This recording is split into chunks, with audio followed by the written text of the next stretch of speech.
The market is roaring despite the pending debt ceiling deadline. Jim, what do you make of this? Are we just being too glib thinking that we can keep going up? Well, look, I think that we have been completely and endlessly victimized by the Senate saying, don't worry about things.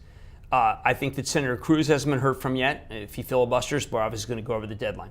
I think that the people in what I now regard as the third party, there's a third party developing in this country, which is within the grand old party, but is probably going to, I think, separate.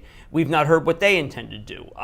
If you indeed were to be able to go right through the Senate and then put it to the floor of the House, then I think that the euphoria is totally justified.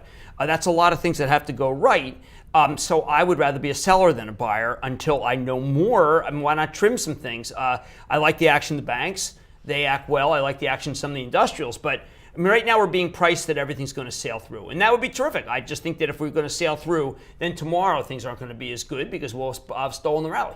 Now, as you noted, the rhetoric has shifted to how this can hurt individuals between mortgage rates and security checks, Social Security checks.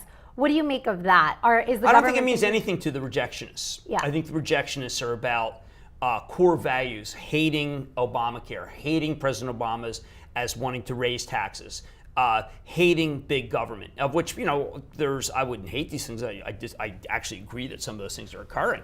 But I think that these are people who don't really, they're trying to prove a point. And the point, overrides Social Security and overrides veterans benefits. It overrides the idea that the full faith and credit may be worth anything. I think these are people who, I've actually been studying Hamilton. These are people who really repudiate Hamilton. They're states' rights people.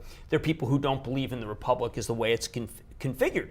And that's fine. I mean, the American system, we had that with the Dixiecrats in the late 40s. They were in charge. So it's not a new thing, but it is more rancorous. So in other words, going into these final hours, final days, if you own stocks right here, what would you say to people? No, I just think that, if you're riding around, I've been saying stay the course. So if you've stayed the course, you probably want to sell a little just because, let's say we do get a deal. Well, that's why we're up. Right. And if we don't get a deal, well, it's pretty clear we got to go back down to where we were Wednesday of last week.